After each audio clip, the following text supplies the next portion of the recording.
Okay, 3, 2, 1. Oh my goodness. Good morning, good afternoon. Whatever it is for you, I hope you're having a fantastic day. My name is Zach Schaumler. This is Strong Opinion Sports. Thank you so very much for tuning in. Man, I hope everybody's doing well. It's insane right now. I don't know. The world is kind of...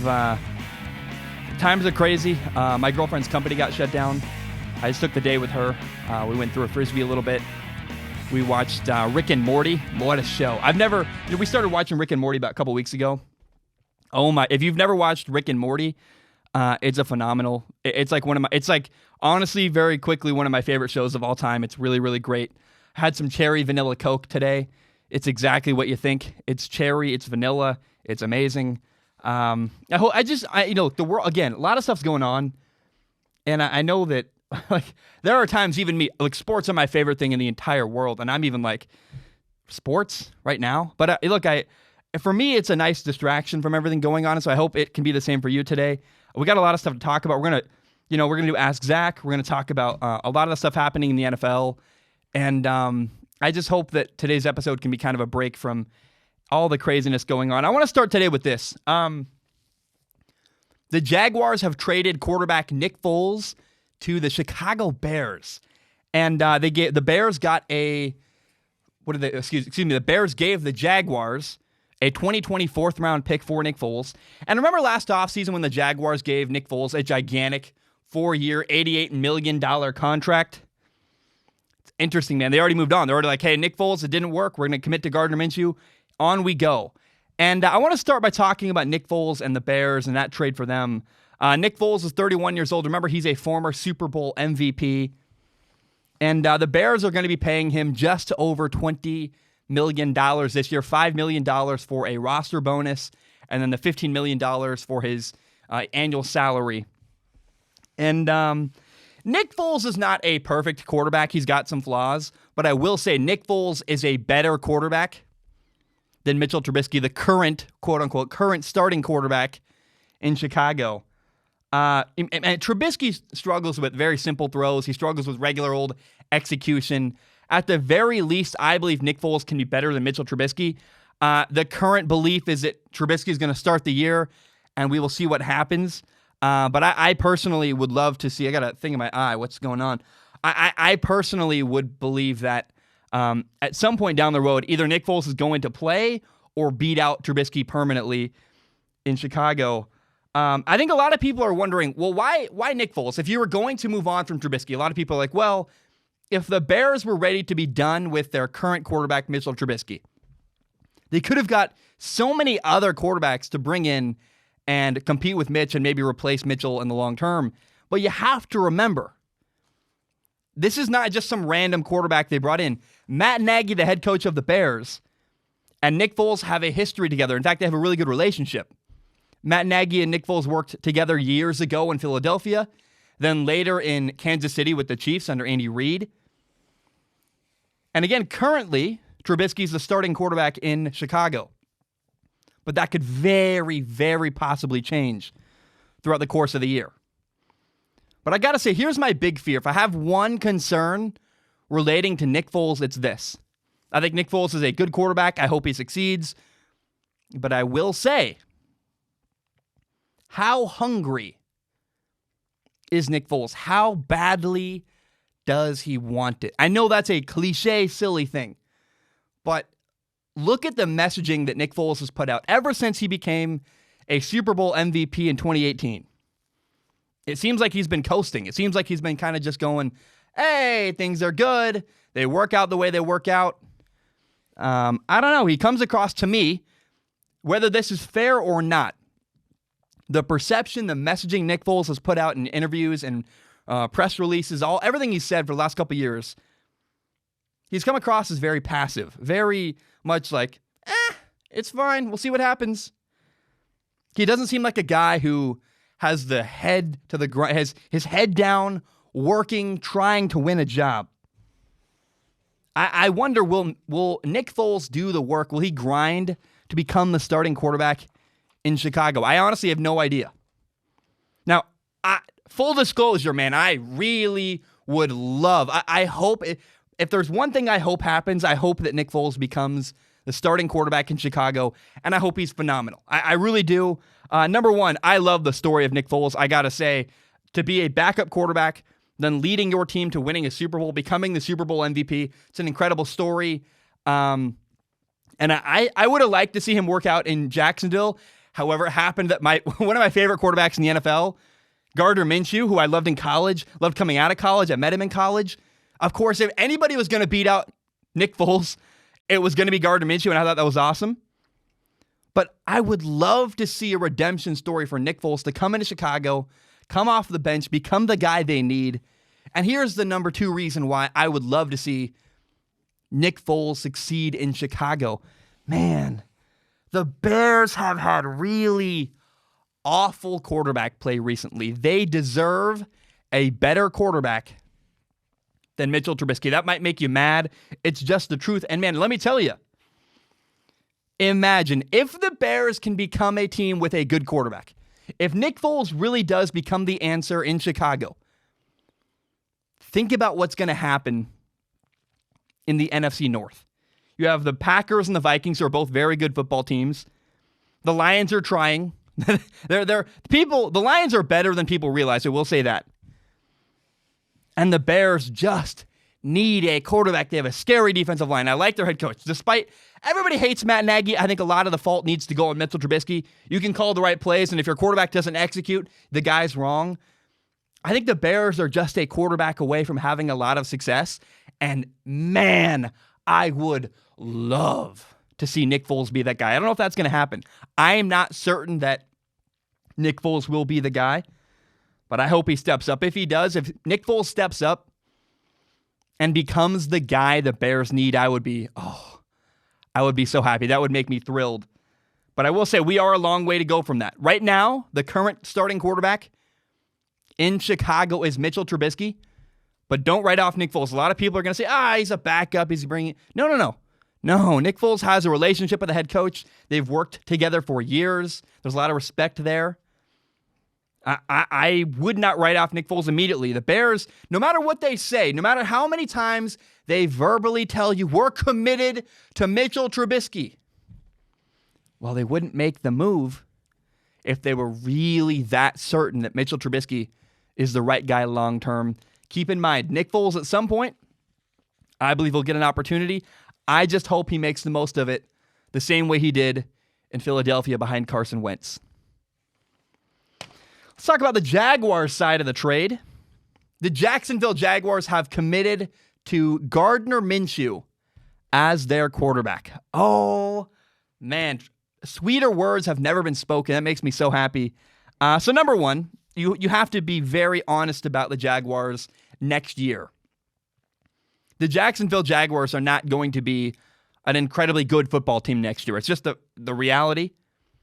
But I will say the Jaguars did 100% absolutely the right thing by committing to Gardner Minshew.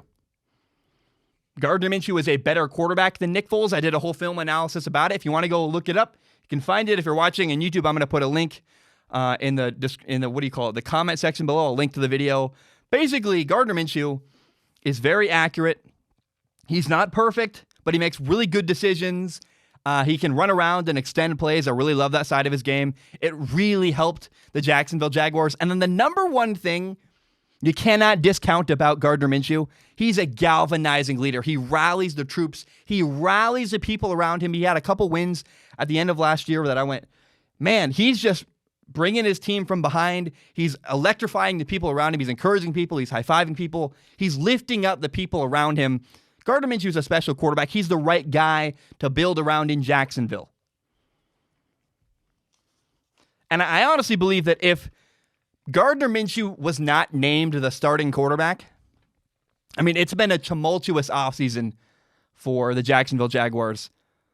If they didn't make Gardner Minshew the quarterback, I'm pretty sure the locker room would have thrown a mutiny. They would have been so frustrated. They want Gardner Minshew. They love him there. And yeah, look, you have to acknowledge the fans. The Jaguars fan base loves their quarterback, Gardner Minshew. The what do they call it? The Mississippi mustache. They love it. He's a big star. But here's the real important factor in Gardner Minshew becoming the guy in Jacksonville. It's this. Gardner Minshew is super cheap. Gardner Minshew costs almost nothing to be a starting quarterback. The Jaguars, man, it's a bargain for competent quarterback play. And for a starting quarterback, I'm pretty sure Gardner Minshew is the cheapest option in the entire NFL. In the next 3 years, for the next 3 years, every single year, the Jaguars are going to be paying Gardner Minshew less than $1 million a year for the next 3 years. Meanwhile, you got to recognize Jared Goff in LA with the Rams. Jared Goff is making $36 million a year. Dak Prescott, $31.5 million next year. Ryan Tannehill is going to make $22.5 million this year, $29.5 million next year. And this upcoming year, this next year, the Jaguars are still going to have to pay Nick Foles a little bit of money, $18 million against their salary cap. But then after this year, the Jaguars are completely free of Nick Foles. Which means that by next offseason, the Jaguars are not going to be paying Nick Foles anything. And by cutting Nick Foles now, by getting rid of him now, by trading him away now, the Jaguars have freed up $35 million of salary cap space for the next 2 seasons after this year. And you gotta acknowledge this. This is so important. Having Gardner Minshew on a really cheap contract to be your starting quarterback gives the Jaguars a really brief window coming up after this year where they can pay their starting quarterback basically nothing, and the Jaguars had better capitalize on that situation. Some teams do it, some teams don't. You know, you have an opportunity when your quarterback is on a rookie contract making very little money. You have an opportunity to use a ton of your salary cap space you're not using on your quarterback to invest in having a really good roster built around your quarterback. The Eagles did it with Carson Wentz. Carson Wentz was on a rookie contract. The Eagles brought in all kinds of people, spent a ton of money, won a Super Bowl. Now, Carson Wentz wasn't the guy that won that Super Bowl. Nick Foles came off the bench when Carson Wentz got hurt, but Carson Wentz would have been the MVP that year had he not gotten hurt. The Rams got to a Super Bowl with a great, incredible roster, paying guys all kinds of money. Why were they able to do that? Because Jared Goff was on a rookie contract. However, the Cowboys were unable to capitalize. They had 4 years of Dak Prescott making basically nothing. And the Dallas Cowboys were not able to capitalize on the fact that their quarterback had a really low contract. They couldn't build a good enough roster around him to take him to a Super Bowl. That's a big deal. You know, people all the time say, Dak Prescott deserves a ton of money because, well, look at what Carson Wentz is getting paid. Look at what Jared Goff has been getting paid. Yeah, Jared Goff's team went to a Super Bowl.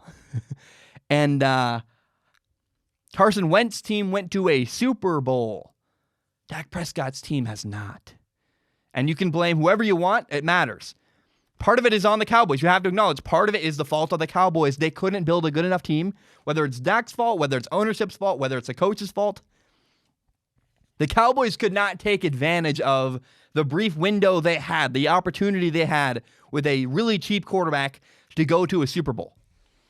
But I am so curious. Can the Jacksonville Jaguars take advantage of their situation where they're going to be paying their starting quarterback, Gardner Minshew, next to nothing for the next 3 seasons? Can they spend money on other positions and build a great team around their quarterback in that time, take advantage of that cheap contract, and try to make a push at a Super Bowl? Right now, the Jaguars are at the bottom of the barrel. They could not be in a worse situation. They have Gardner Minshew, and that's basically it. I mean, they've been trading away people. It seems like there's a lot of turmoil in the Jaguars franchise, period. Now, I like their ownership. I like Shad Khan, their owner. I love their quarterback, Gardner Minshew. But we do have to all acknowledge there's a brief window here of the next 3 years where the Jaguars have an opportunity to build a really good team around a cheap quarterback, Gardner Minshew. Will they do it? Will they not? That's what I cannot wait to see in the next couple of years from the Jacksonville Jaguars. All right. Phillip Rivers is signing a 1-year, $25 million deal to be the quarterback of the Indianapolis Colts. And oh man, I personally I could not be rooting more for Phillip Rivers. I've never been a massive Phillip Rivers fan. I've been he's fine, right? He's played for 16 years in the NFL. He's played for the Chargers his entire career. He's never done much anything noteworthy. He's always been, yeah, Phillip, that good quarterback over there in the corner of the country. Like, cool, whatever. Don't ever hear about him that much. And my kind of opinion of Phillip Rivers, he's kind of along the same lines of a Carson Palmer.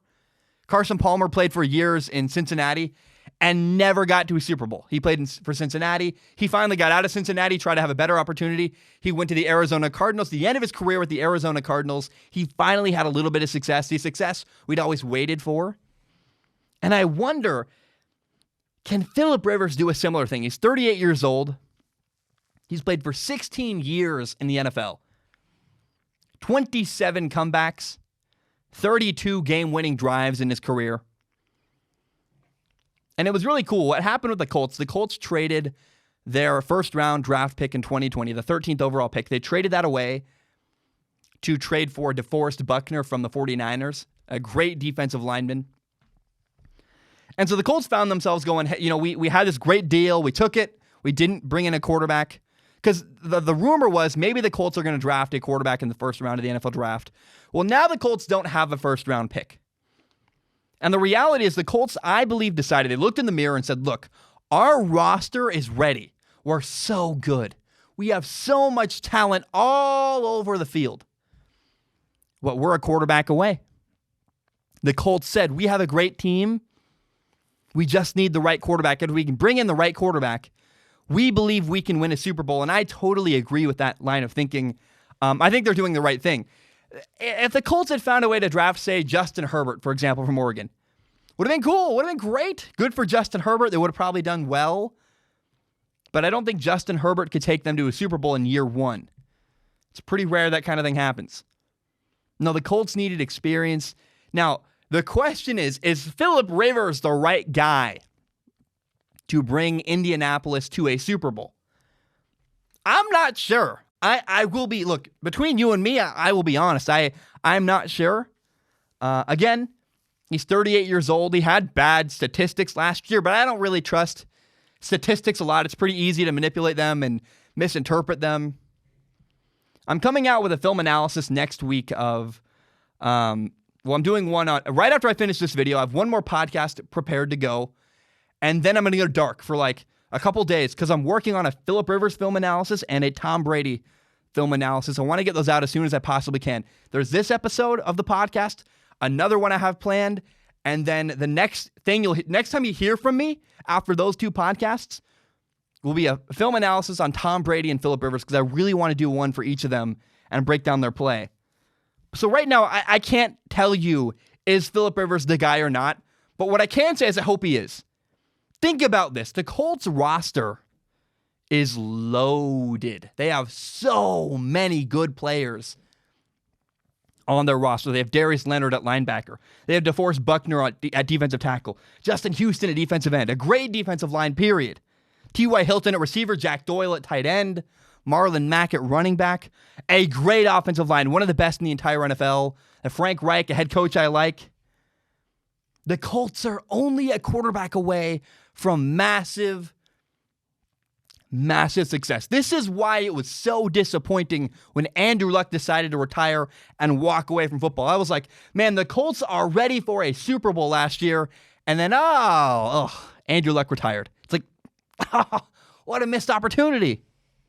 And now what's crazy, the Colts are even better now than they were going into last year. They have DeForest Buckner now, an even better defensive line. A year more mature offensive line. So many good players all over the field. I think the AFC South, that division, the AFC South, I don't trust the Texans. I don't trust Bill O'Brien. The Jaguars are a mess. They're out of it. The AFC South is going to come down to either the Tennessee Titans or the Indianapolis Colts.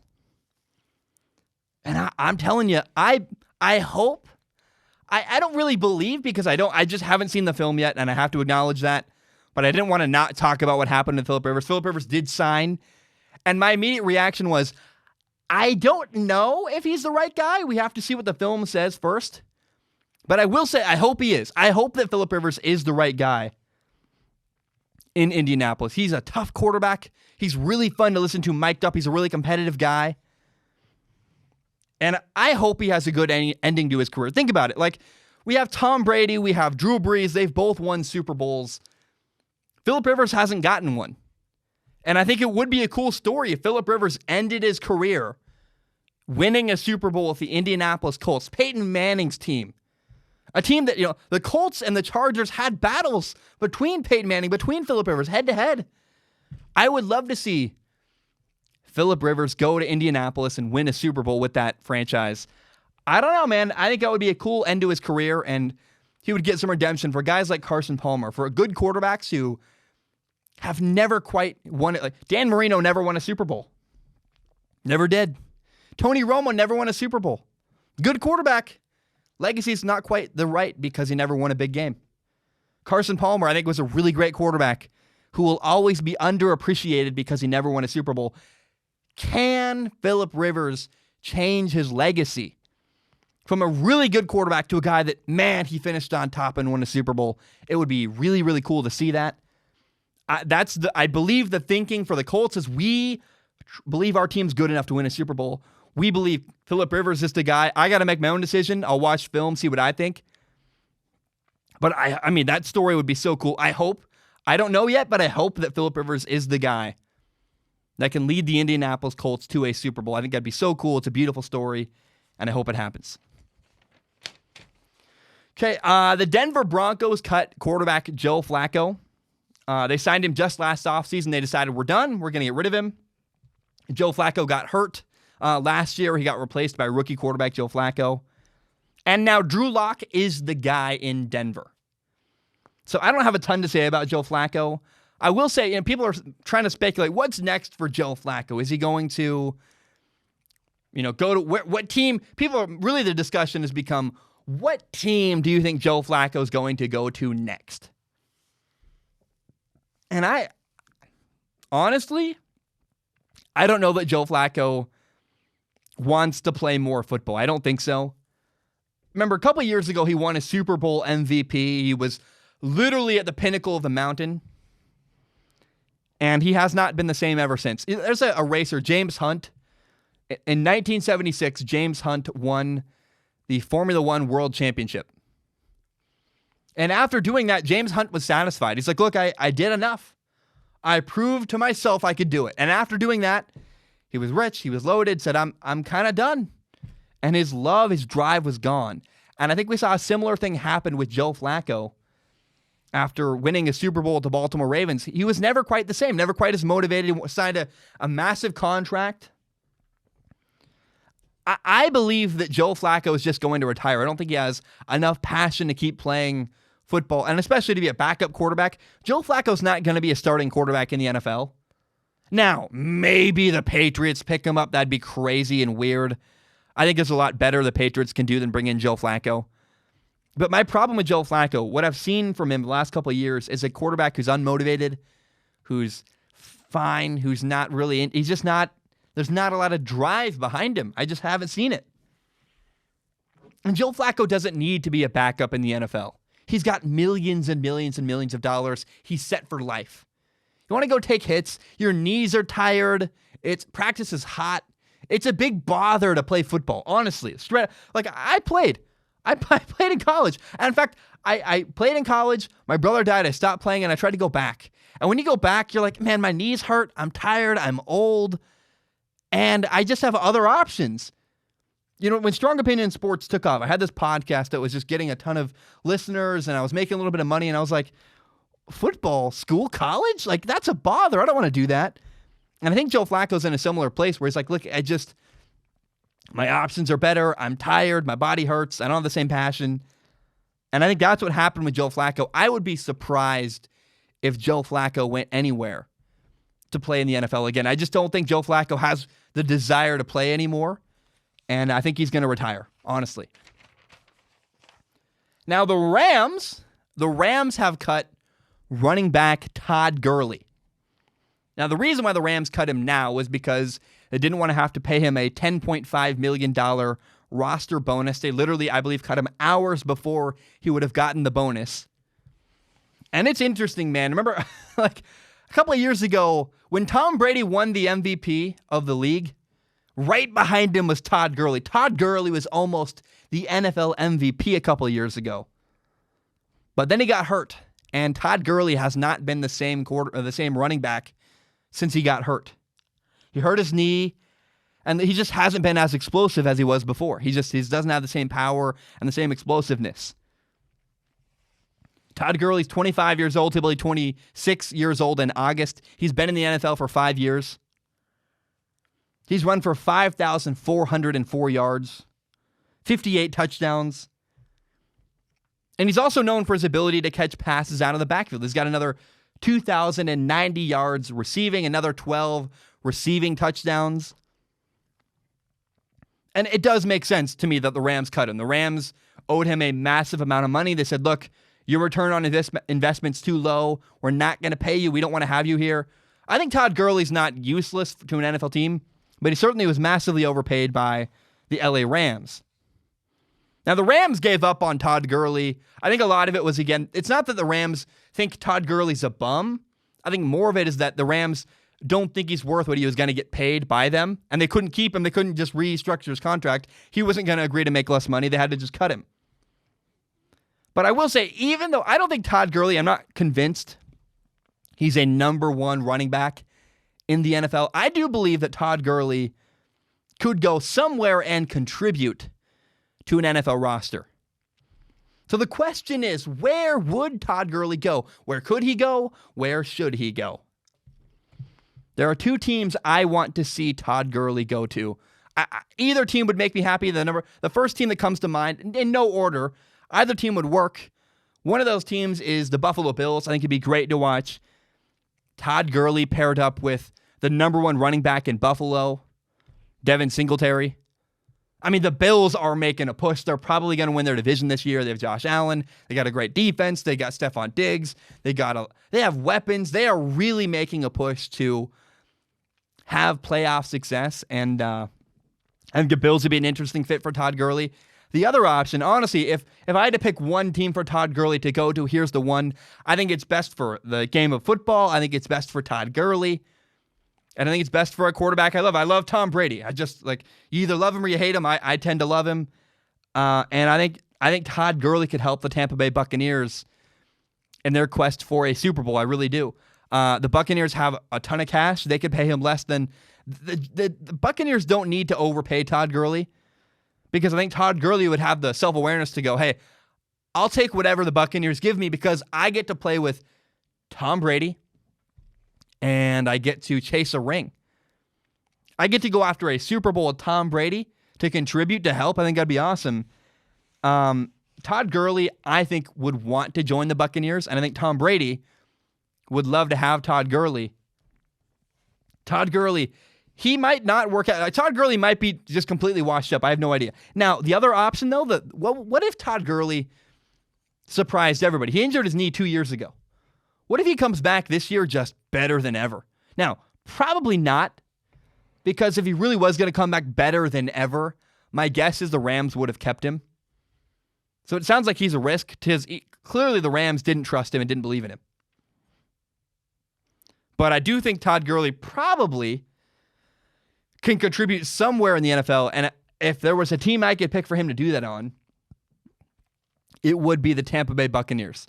Now, how sad is this this really, Todd Gurley is an example of how fleeting the running back position is in the NFL. This is why, the fact that Adrian Peterson is still in the NFL, still getting paid, still getting yards, is unbelievable. It's just unbelievable.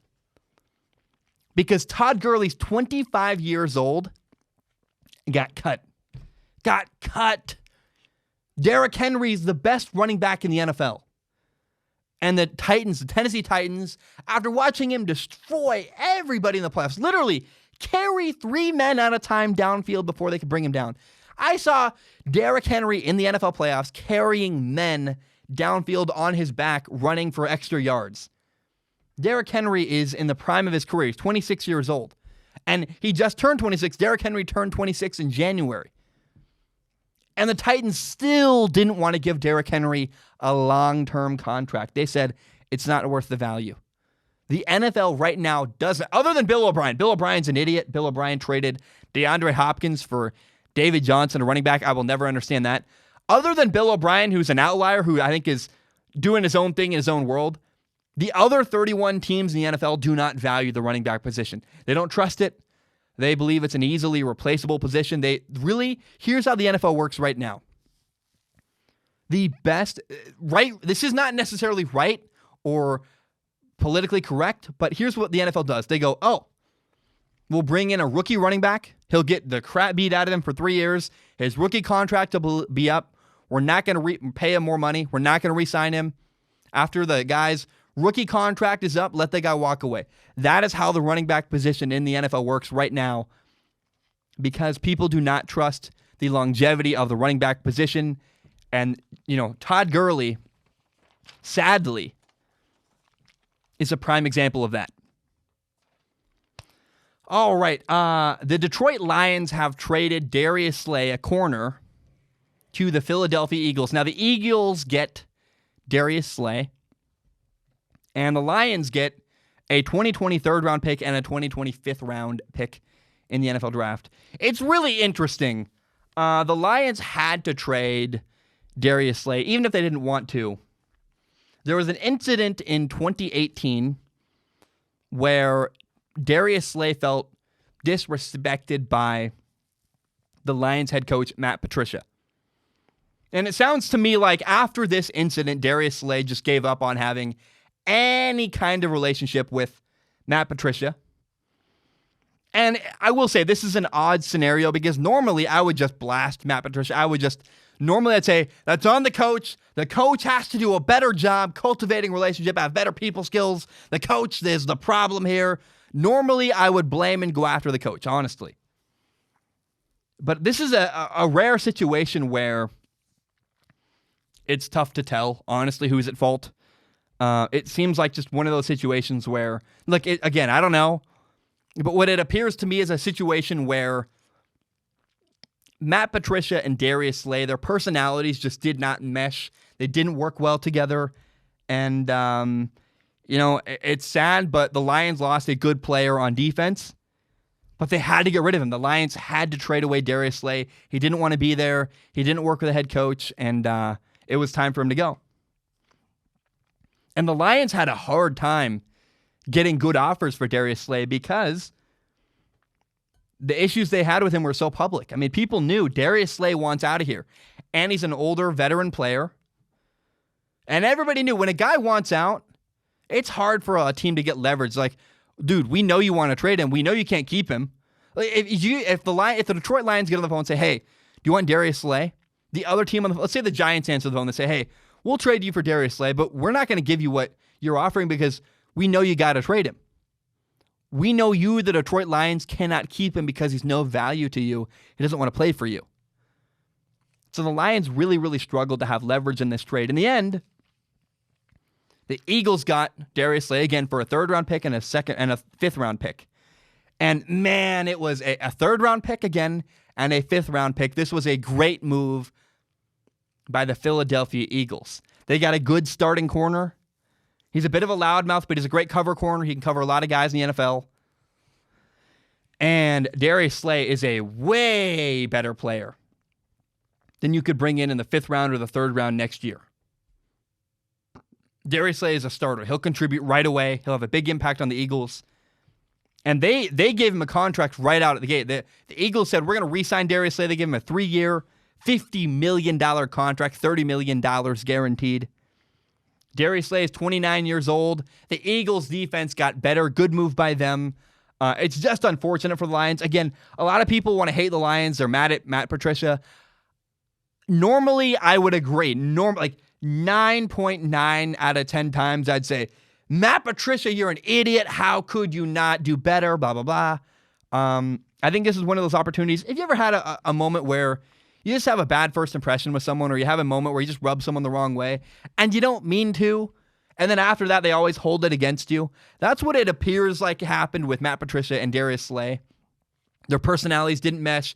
Darius Slay never really wanted to have a relationship with him anyways because of that incident. And I guess, he called him out in a meeting or something and just embarrassed him and made him angry. And it's tough, man. I don't know that, I just don't know that it was the right. I don't know that Matt Patricia is the worst, biggest idiot of all time. I don't think Matt Patricia has shown some problems with judgment with, he wore a dumb shirt at one point. This is now a second incident, but I don't think Matt Patricia is a bad, horrible guy. This seems like an isolated incident and just an unfortunate incident. Now, if it becomes a pattern, if a bunch of players start coming out saying Matt Patricia is awful to us, hey, then I will, I'll say, hey, looks like I was wrong here. Darius Slay was right to be frustrated with Matt Patricia. And maybe he was in that situation. I don't know. Again, it's hard to tell. But this is the one kind of situation where I'm like, this is fuzzy. I don't know whether to blame Patricia or just say it was an unfortunate situation. And so that's where I fall. I feel bad for the Lions. They had to trade him. But good on the Eagles, man. They got a great corner. And their defense got a lot better. Time to drink some water. Oh, man, I'm excited for this next topic. The NFL free agency period has been really, really crazy. A lot of stuff has happened. And just looking around at what's gone on and the player movement got my mind thinking. And I came up with a bunch of great storylines for next year. I'm already excited to watch play out during the 2020 NFL season. So number one, I want to talk about this. Who is going to win the AFC East? It feels like the division's up for grabs. I mean, it's been dominated by the New England Patriots for years and years. Well, they're down and out. They lost Tom Brady. They lost some key defenders. Now, the Bills should be the favorite in the AFC East to win their division. The Dolphins, I think, are the dark horse. They've really gotten better. I like their head coach, Brian Flores. I have no idea what their quarterback situation is going to look like next year, this upcoming year. Now, the Jets are interesting, too. They have year 2 with Adam Gase, year 3 with Sam Darnold, the young quarterback. And I don't believe in Adam Gase, honestly. Like, I think the Bills are a better team. I think the Jaguars might be a better team than the Jets. But again, who is going to win the AFC East? I have no idea. It should be fun. Number 2, we have Drew Brees versus Tom Brady. They now play in the same division, the NFC South. Oh my goodness, it's going to be unbelievable. Tom Brady and Drew Brees are going to play each other twice, at the very least 2 times next year, maybe more. Maybe they play each other in the playoffs again. My dream scenario in the NFL playoffs is to have Drew Brees and the Saints play Tom Brady and the Tampa Bay Buccaneers in the NFC Championship game to get into the Super Bowl.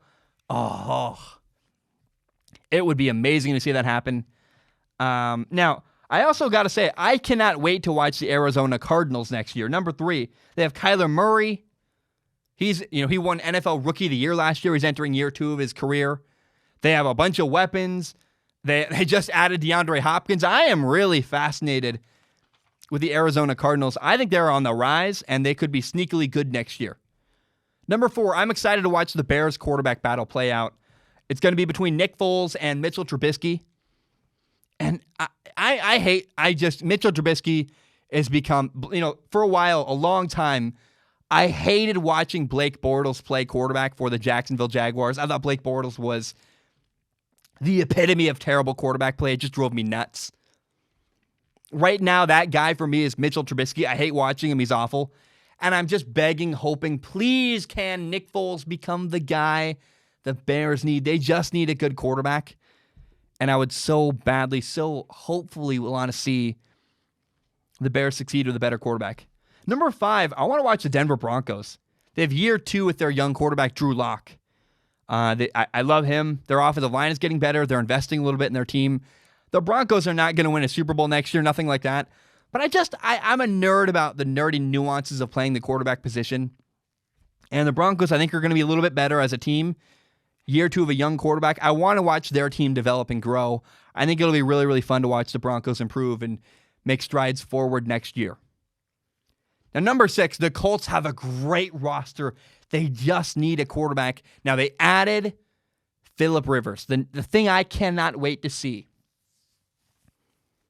Is Phillip Rivers the guy to lead the Indianapolis Colts to a Super Bowl? Is he the right guy? I hope so, man. I want Phillip Rivers to have a good end to his career. I've never cared or rooted for Phillip Rivers in my entire life, but the more I sit around and think about it, I go, okay, Aaron Rodgers has a Super Bowl, Big Ben has a Super Bowl, Russell Wilson has a Super Bowl, Tom Brady has a Super Bowl, Drew Brees has a Super Bowl now, Patrick Mahomes has a Super Bowl. But all the older guys, forget Patrick Mahomes, forget Russell Wilson, all the older guys that are about to retire, they all have rings. Except for Phillip Rivers. And how cool would it be if Phillip Rivers ended his career winning a Super Bowl with the Indianapolis Colts? I just couldn't hate on that. I think it'd be really, really fun and really, really interesting. Now, number 7, Dak Prescott was given the franchise tag by the Dallas Cowboys, and it's essentially a 1-year prove-it deal. Can the Cowboys quarterback take a big step forward and prove that he deserves a long-term contract? I cannot wait to watch that unfold in Dallas. I'm not very hopeful. I will be honest. I don't know that Dak Prescott has what it takes to earn a long-term deal in the NFL. I just don't. Number 8, I cannot wait to watch the Vegas Raiders, the Las Vegas Raiders. How fun is that? They're getting a new stadium. I love their head coach, John Gruden.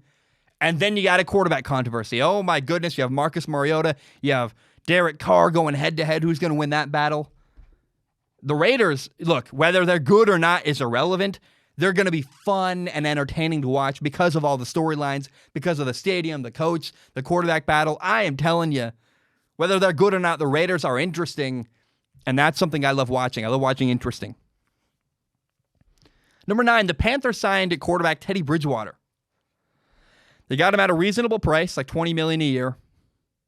And really the only question I have with the Panthers are not going to be astronomically better next year. They have a new head coach, Matt Rule, a guy I love, by the way. I think it's a rebuilding year for the Panthers. But my number one question out of Carolina, out of Charlotte, North Carolina, I've learned. I've been investigating the Carolinas. I think I might move there, actually. Great internet over in the Carolinas, the coast over there.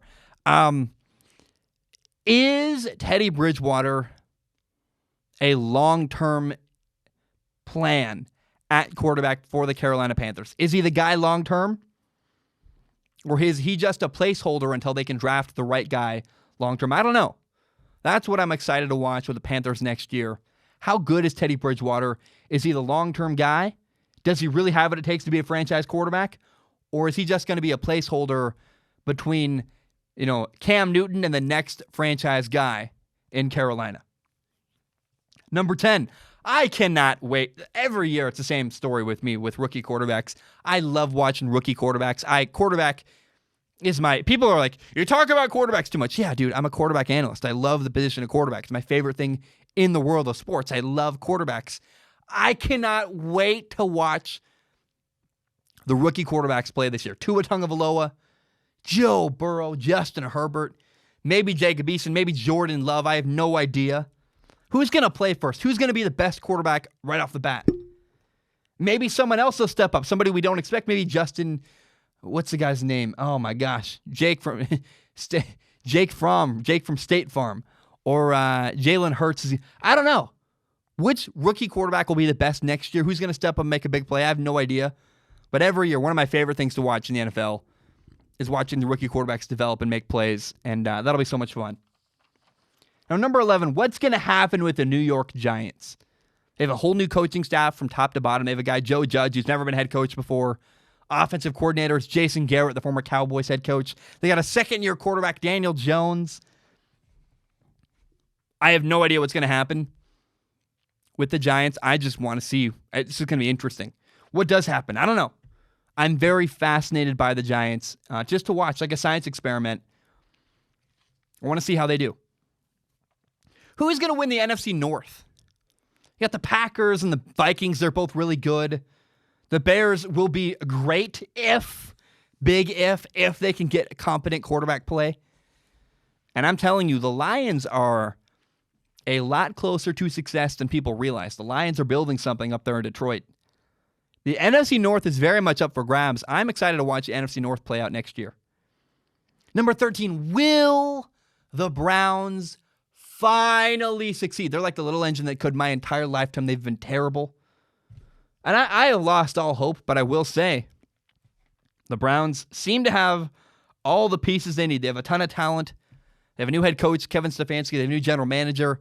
I like their quarterback, Baker Mayfield. But also, the Browns still have the same ownership. That's a problem. Will things finally change in Cleveland? I'm going to probably ask that question every single year of my life. But maybe this will be the year. I don't know. Maybe this is the year things change. Maybe this is the year the Browns finally make something happen. Another new coach, another new quarterback, another blah, blah, blah. A lot of change. The only thing that stays the same is ownership. That says a lot about a team. But maybe this is the year the Browns finally make progress and change. I have no idea. Number 14. Here's a really fascinating storyline in the NFL. Lamar Jackson just won the NFL MVP. And let me be very clear. I love Lamar Jackson. He's one of my favorite players in the entire NFL. I love his moxie. He's great in interviews. He seems like an outstanding dude, like a great person. But I do wonder, can Lamar Jackson maintain the success he's had? We saw in 2015, Cam Newton won the NFL MVP. Well, Cam Newton's about to get cut by the Carolina Panthers. He will not be their starting quarterback next year. Is Lamar Jackson Cam Newton? Cam Newton fizzled out pretty quickly. He got hurt, took a bunch of hits. Is Lamar Jackson going to get hurt, take a bunch of hits, and fizzle out quickly in the next couple of years? Is he going to fizzle out this year? Or will Lamar Jackson make his success sustainable, keep it going? I don't know. I hope so. For the sake of Lamar Jackson's an awesome dude. I'd love to see him succeed, but I don't know if he will. And will he be a long-term successful quarterback? We're going to find out this upcoming year, and it'll be interesting to watch. Number 15, what will happen in the NFC West? The 49ers have a Super Bowl hangover. Their quarterback, Jimmy Garoppolo, needs to improve. The Seahawks are fine. The Seattle Seahawks have a great quarterback, but an average roster.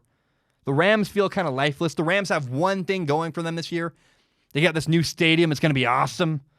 But they're also paying their quarterback, Jared Goff, who's, I don't believe in Jared Goff. They're paying Jared Goff $36 million a year. Ugh, that's awful. But again, the new stadium is going to be great. And honestly, maybe the Arizona Cardinals in the NFC West, they could surprise everybody and steal the division right out from under everybody. I don't know. I think the few favorites for the division still have to be Seattle and the 49ers. But the dark horse is Arizona. The NFC West will be interesting. Now, number 16, the final storyline / thing. I'm like, there's going to be more. If there are things I'm leaving out, please let me know. If there are things you're excited about for the NFL season next year, please tell me. I want to talk about them. I want to hear what you care about and talk about things you care about. But number 16, the final thing I'm interested in. I've had this thing in my eye this entire podcast, and it is driving me nuts. I don't know what it is. It's like a sty. It's killing me. The final thing I'm excited for next year in the NFL season, as this thing just will not come out of my eye. It's just not moving at all. Like an eyelash. I don't know. I want to watch Patrick Mahomes next year. How well does he do? Patrick Mahomes is he's so good, he's almost boring. Now, I said almost. He's not actually boring. Patrick Mahomes is a good enough quarterback. I'll sit down any day and watch him play. On his best day, on his worst day, he's phenomenal, super entertaining to watch. But Patrick Mahomes just won a Super Bowl. He also won Super Bowl MVP. How will he follow that up this year? I'm pretty sure Patrick Mahomes is going to dominate the league for the next 10 years. He's gone on a 2-year tear of the NFL. But I don't know. I don't know what the storyline is here yet, other than I'm going to watch Patrick Mahomes. It's going to be fun. And I don't have a lot other than that, other than say, look, it's just going to be interesting to watch Mahomes and how he does, because he's always so fascinating. He's the face of the league, and you got to watch what he does this year. It's going to be fun. Those are, again, 16 NFL storylines I cannot wait to see unfold next year in 2020. If there's anything I'm missing, please let me know. Tell me what you think I'm missing. I want to talk about stuff you care about. And I just want to learn. Like, I feel this nagging feeling like there's something tragic I'm just missing that I haven't paid attention to. Let me know what that is, because I'm all ears, and I want to watch what happens in the NFL next year. And if there's anything I'm missing, please let me know. I think the Dolphins are going to be fun to watch develop. I think Big Ben's coming back. Carson Wentz, how does he do? There's every team has some interesting angle to care about. But please let me know what you care about for the 2020 NFL season. And it should be fun. Can't wait to watch it next year. Hoping it happens. If the NFL season doesn't happen, it's going to hurt the economy so bad. I honestly don't know what would happen. If we get to September and everyone's still quarantined in their houses, I don't think there's any way that's still happening. But it would just destroy America. America's already going to be really horribly hurt by just having quarantines for a month, let alone if the NFL season doesn't happen. And if we're still in that state in September, everybody's in trouble. All right, guys, I'm going to take a short break. When I return, as I say something so dark, when I return, we're going to end the show with Ask Zach. It's going to be a great, what do you call it, a segment of Ask Zach, a lot of good stuff. I'm going to take a short break. When I return, we'll do Ask Zach, and I will be right back. All right, we are back. It's time to start a war. It's not a war that I want to become a war, but I know that it's what's going to happen because if you bring up Cam Newton, people just get very, very, very angry. I've never seen a player incite so much rage and anger the way that Cam Newton does. Cam Newton fans are irrational. They don't really want to hear facts. They just want to yell and be angry. The only thing you can do to make Cam Newton fans happy is say that Cam Newton is literally the best quarterback on the face of the planet. If you say anything other than that, other than Cam is amazing, if you dare do anything other than that, oh man, you have the mobs coming after you, hating you, being angry at you. I've never seen a player more polarizing than Cam Newton. People just irrationally defend the guy over and over and over again. It's crazy to me. But I will say, a lot of people keep saying that the Panthers were completely unfair to Cam Newton. Were they really unfair? Were they really disrespectful? The Panthers have not been disrespectful to Cam Newton. What the Panthers did was break up with Cam Newton. Look, a breakup is never pretty. A breakup is never clean or great. I got broken up with in December. It did happen. Now, did my ex-girlfriend disrespect me by breaking up with me? No. She did what was best for her. And honestly did what was best for me. Like, we were a bad fit, whatever. But my point is this. If you end a relationship with somebody, are you disrespecting them? No. Here's what the Panthers said. The Panthers made a press release that said, we have given Cam Newton permission to seek a trade. Is that a lie? Is that awful? Is that, you know what people said that, here's why I called Cam Newton's reaction to that press release childish, because Cam Newton, the Panthers say this, we have given Cam Newton permission to seek a trade. Factual statement. Cam Newton responds, how dare you say this? How dare you, blah, blah, blah. You're saying I'm requesting a trade. Don't spin things. Don't lie. The Panthers never said that Cam Newton was seeking a trade. All they said was, hey, Cam, if you want to get a trade, you can. We're going to tell the world publicly we are allowing Cam Newton to seek another place of employment to play quarterback. You know what that statement did? That statement ended the relationship with Cam Newton. The Panthers said, Cam, we're breaking up with you. We brought in Teddy Bridgewater, and to make it extra clear, you're no longer our starting quarterback. That's harsh. That's not disrespectful. I just, like, this is why I'm telling you, Cam Newton fans are irrational. It's wild to me. That's, if I tell a girl, hey, we're breaking up, and she goes, how could you spin things? How could you say I wanted this? How could you be so disrespectful? It's like, I'm not saying that. I'm just saying we're no longer in a relationship anymore. So I fundamentally disagree. I made a video about it saying Cam Newton sounded childish because I think he was. The Panthers never said Cam wanted a trade. The Panthers never said Cam Newton is looking for a trade. All the Panthers said was, hey, we're done with Cam, and we've allowed him to have the opportunity. If he wants to, he can go try to get a trade. That's not disrespectful. That's not a lie. That's not spinning the truth. That's what actually happened. That's why when I think Cam Newton responded, stop saying all this awful stuff, the reason why I call that childish is because Cam Newton emotionally responded with anger and with a weird response. I didn't think was called for. I didn't think it was right. You know, if someone says, "Hey, we're breaking up with you," you know what you can respond with? "Hey, thank you. You know, it was what it was, and I'm not happy it's over, but hey, it's over." What you don't do is say, "Stop lying about the truth." Again, nobody ever said, the Panthers never said, Cam Newton wants to leave us. The Panthers said, we're done with Cam Newton. Not disrespectful, that's a end of a relationship. And I just go back to, I'm going to say this over and over and over again.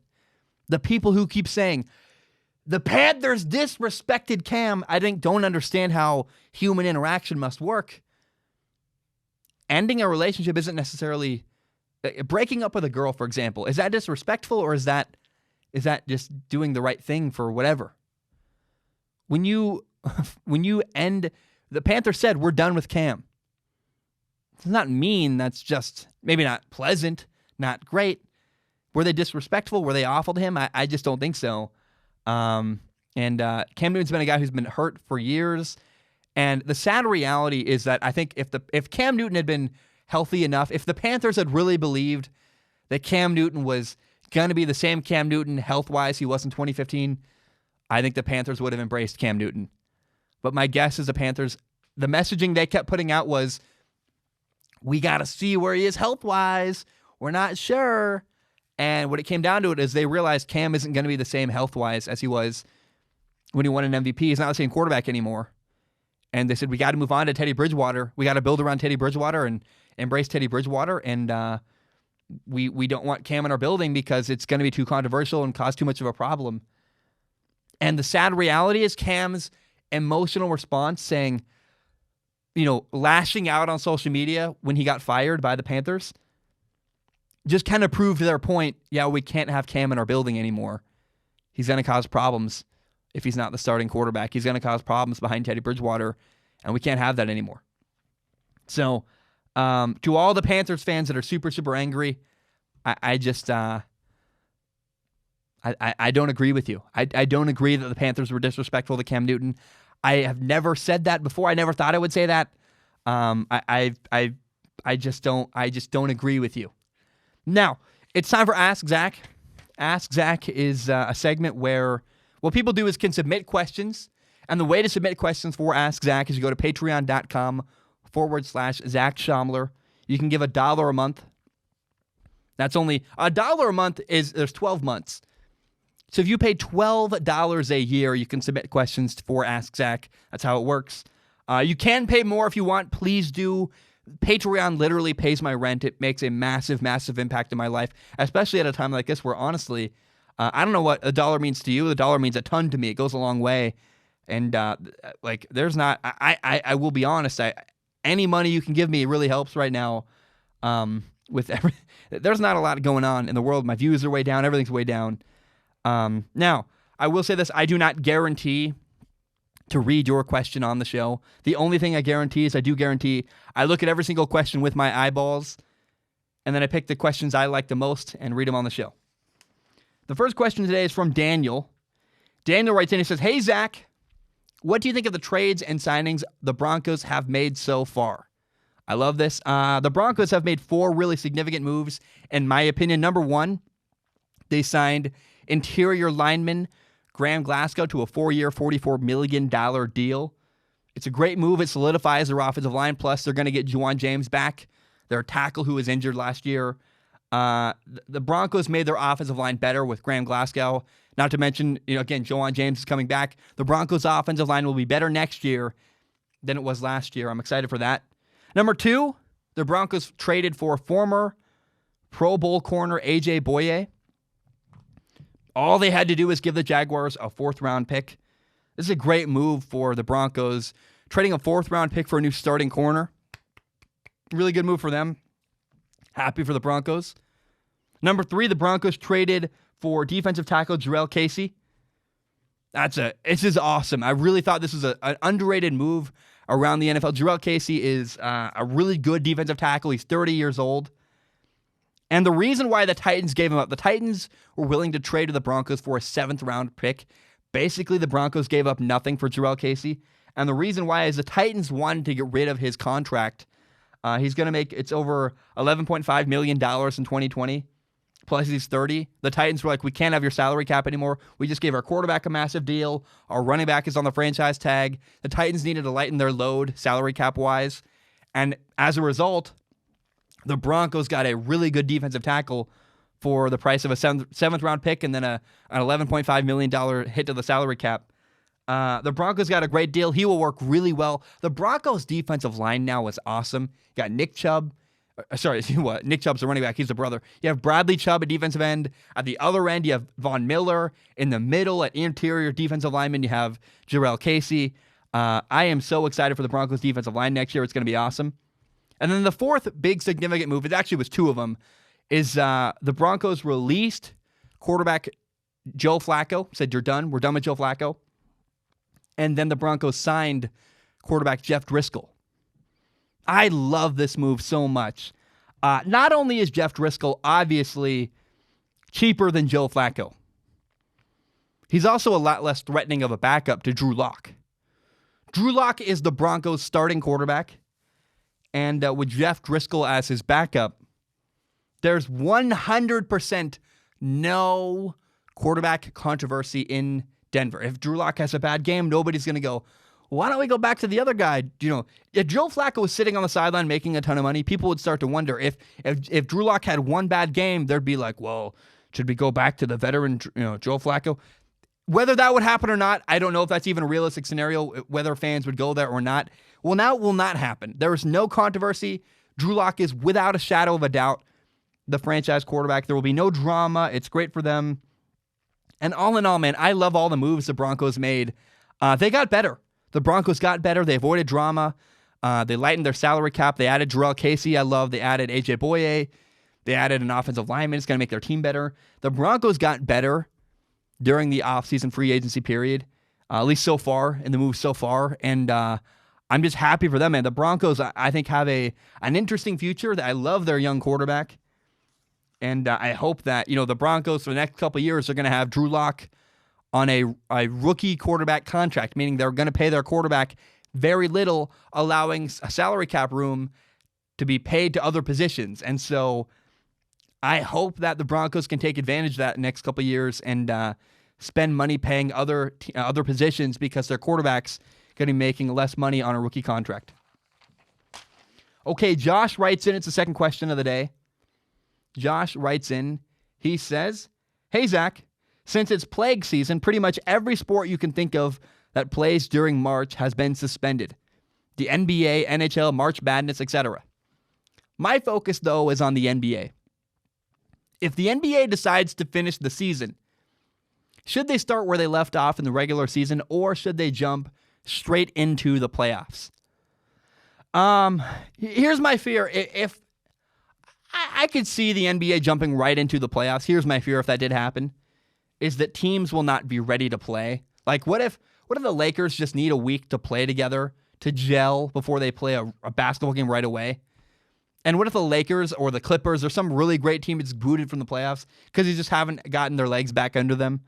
I would love for a 1 month or like a 3-week period of games in the NBA. Give us like a 1 month NBA season, then jump into the playoffs. That'd be interesting to me. Plus you got to acknowledge other NBA franchises that didn't make the playoffs have to matter too. I mean, I'd like to see other teams get some games. The New Orleans Pelicans have Zion Williamson. They have Lonzo Ball. They have Brandon Ingram. It'd be interesting. I want to watch the Pelicans play more. I want to watch the Blazers play more. I want to watch other teams that maybe aren't going to make the playoffs or right on the playoff hunt have a couple more games left to play. Now, yeah, if there is nothing else, if it's playoffs or nothing, I want to have the NBA playoffs happen. I mean, especially the NBA playoffs were going to be epic this year. I mean, you had LeBron James and the Lakers versus Kawhi and the Celtics, the battle for LA in the West. You had Man, you have the Thunder at the 5 seed in the West, led by Chris Paul and a bunch of young players, kind of surprising everybody. You have the Rockets, had this weird dynamic where they're a really small team with very little height. They have James Harden, Russell Westbrook, but it was fun. The Mavs are led by Luka Doncic. Honestly, the West, I mean, not to mention, in the Western Conference, you have the number 10 seed right now.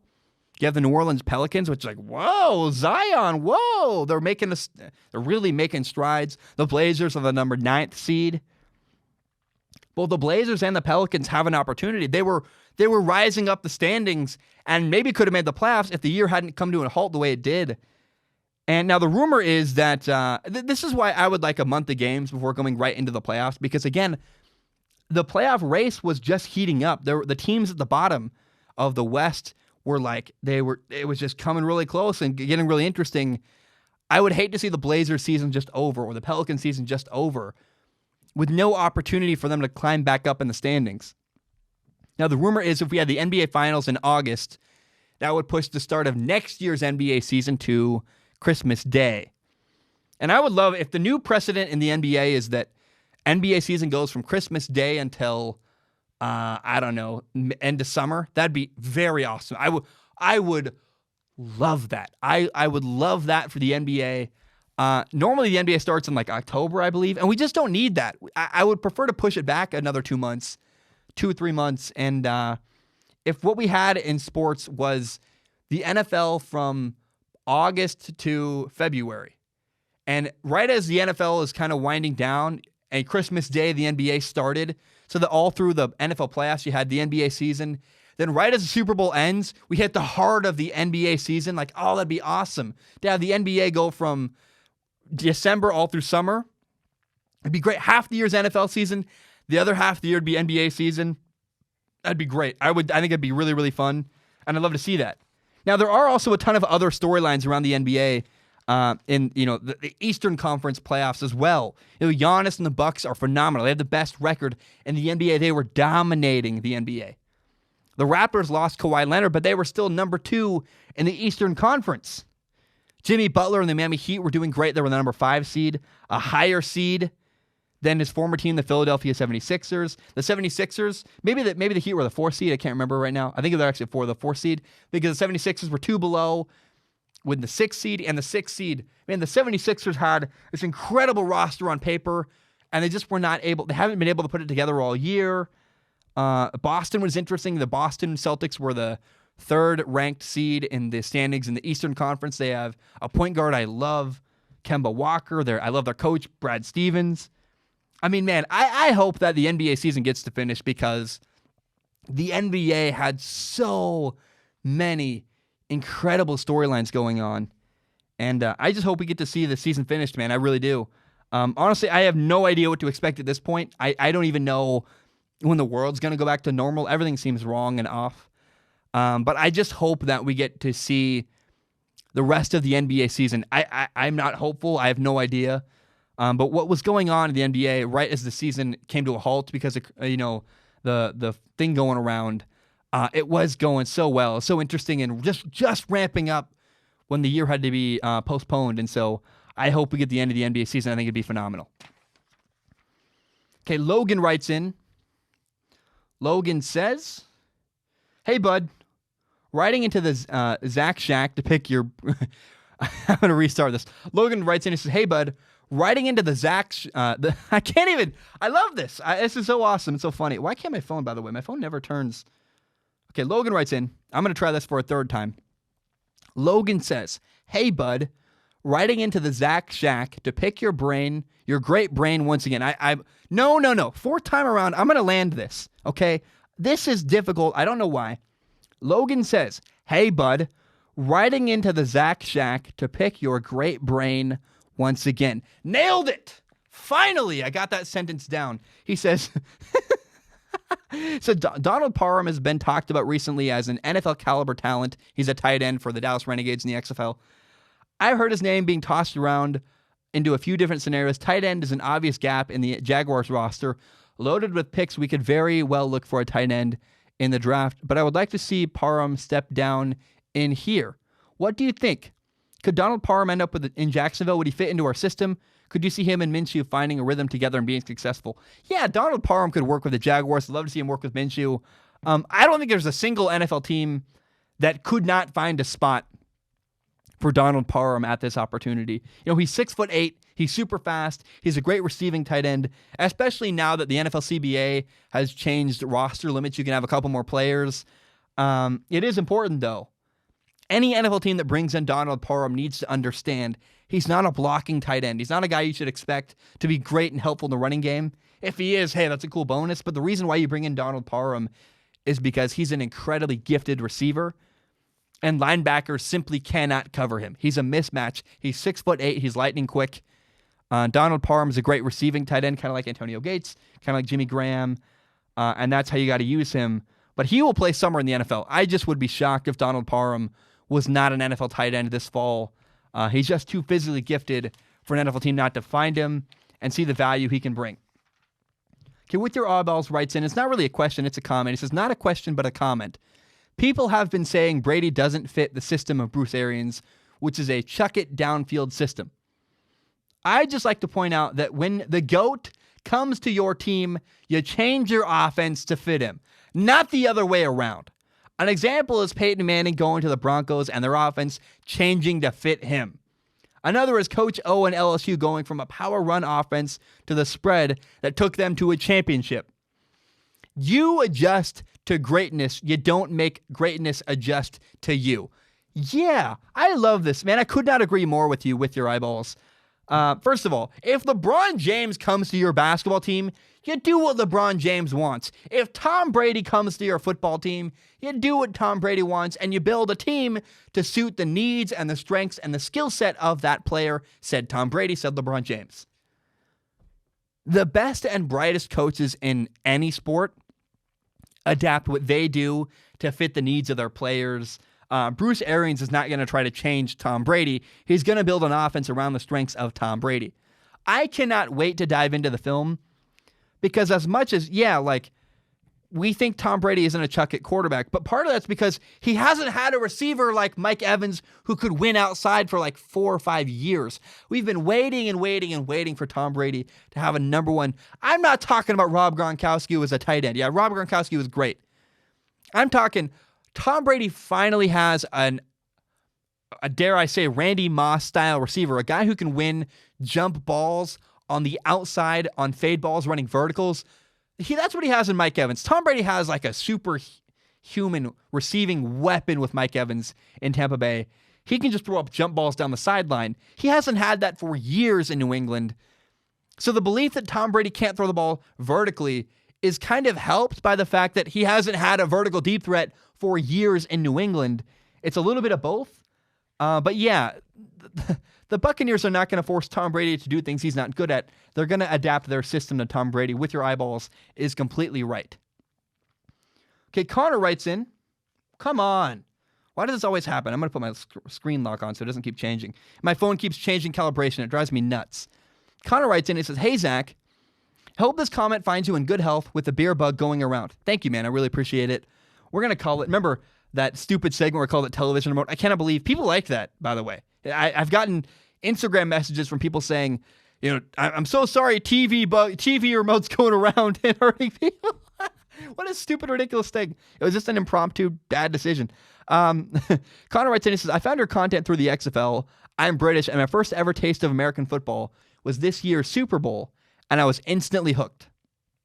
I was using the XFL to help get into the sport and keep my desire of wanting to learn more going through the offseason. So my question to you is, what other tips do you have for a newbie like me to get into American football? I love this question. I will tell you, I had an opposite experience recently where I got into Formula One recently. Formula One is my new passion and love. And the way I learned about Formula One was by watching documentary-style footage. The biggest thing for me was the Netflix show Drive to Survive. So here's what I recommend for you. If you want to get into learning football, watch football documentaries. The best one you can possibly watch, honestly, is Amazon Prime's All or Nothing. The older seasons are even better than the most recent one with the Philadelphia Eagles. But if you want to learn about any new sport, again, documentary-style filmmaking, documentary-style storytelling is the best way to learn about a new sport. And so go watch Amazon Prime. Go watch All or Nothing. It's great. And again, if you want to learn about a new sport, go watch documentary-style stuff. Connor, go watch Amazon Prime's All or Nothing. It'll change your life. You learn a lot, especially if you're stuck at home right now. It's a phenomenal show. You learn a lot more about football. And then just start doing a lot of research on your own, learning about the rules, learning about the nuances. I love the nerdy nuances of football. I hope you enjoy my videos. I think my film analysis videos are phenomenal for learning about the game of football and some of the nuances of the quarterback position especially. But Connor, thank you for your support. You're probably a newer subscriber than if you just discovered football in the Super Bowl. So, Connor, welcome to the show. Thank you so much for supporting me, and thank you for your question. The final question of the day is from Caleb. Caleb writes in, he says, "Hey, Zach, Caleb here. If you could cover one sport other than football, what would it be?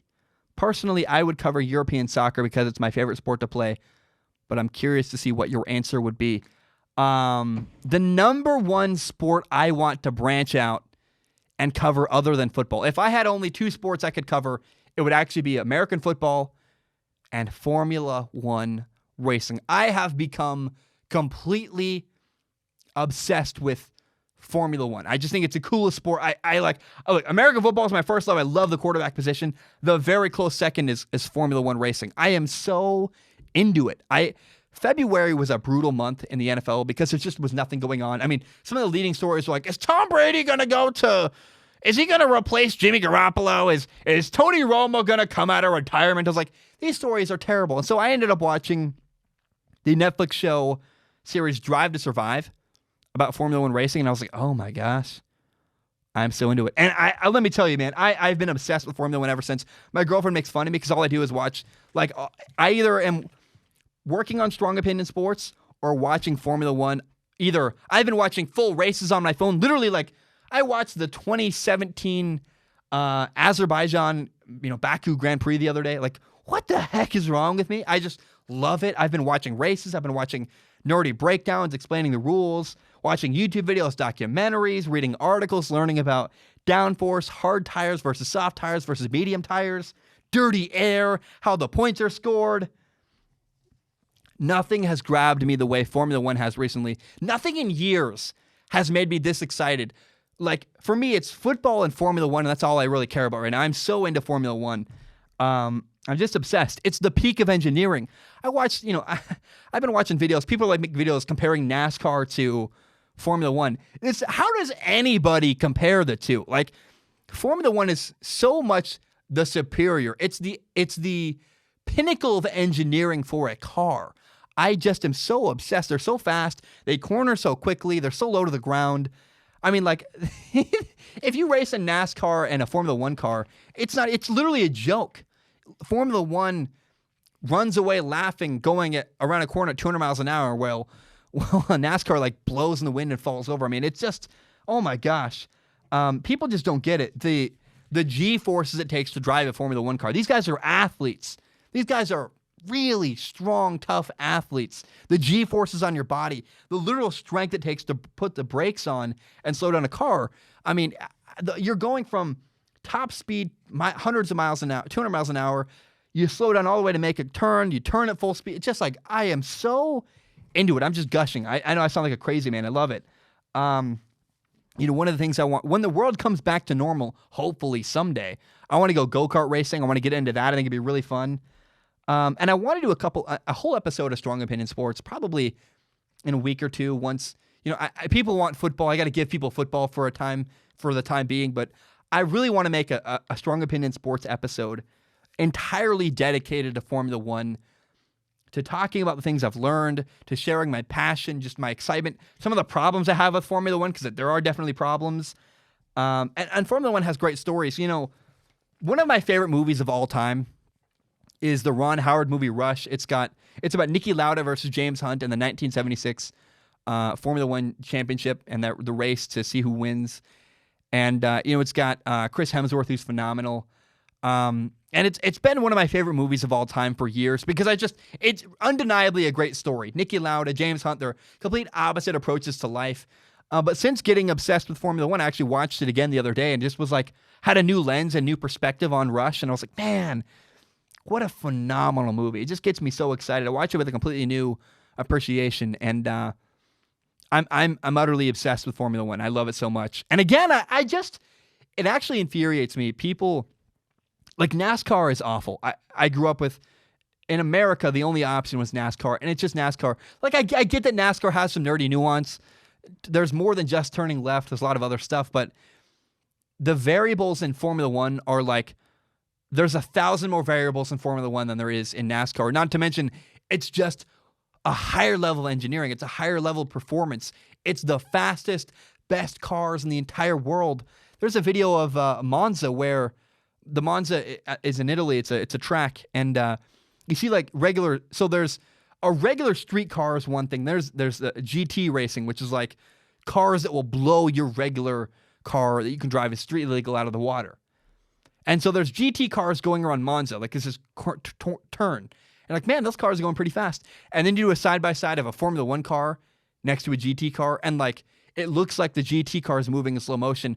The Formula One goes, bing, bing, bing, just going. You're like, oh my God. It's like a rocket. You're literally a guy strapped into a rocket going hundreds of miles an hour around corners. Just, I'm ranting, I'm raving. I probably sound like an insane person, but I'm just so into Formula One racing. It makes me so excited. I just love it. I just really, really love it.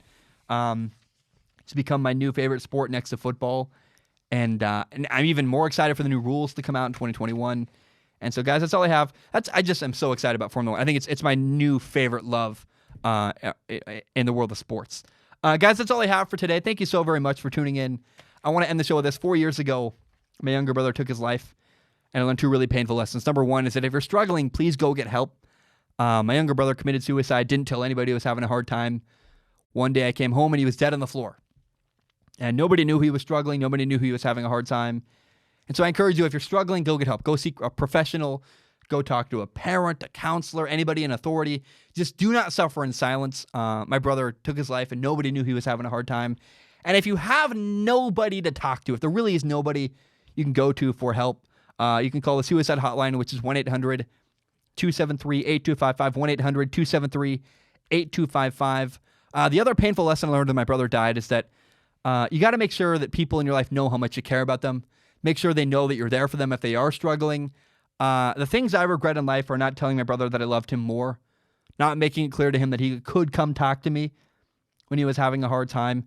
I just encourage you, if you're out there, make sure the people in your life know you love them. Give them a hug. Make sure they're loved. Make sure they're cared for. And make sure that they know that they can come talk to you if they're having a hard time. If you're struggling, go get help. Make sure the people in your life know how much you care about them. I want to end the show today with a Jim Carrey quote. It's really interesting. It's my kind of new. It's something that's really helped my life recently. He says, Jim Carrey said this: "I believe depression is legitimate, but I also believe that if you don't exercise, eat nutritious food, get sunlight, get enough sleep, consume positive material, and surround yourself with support, then you aren't giving yourself a fighting chance. Depression is a real thing, but man, give yourself a fighting chance. Do the things it takes to enjoy life." Hope you're having a great day. I know that everyone is really struggling. The world is just kind of at a standstill right now. So I want to say thank you so much for tuning in. I love you guys. I appreciate you guys. Bam, we are done.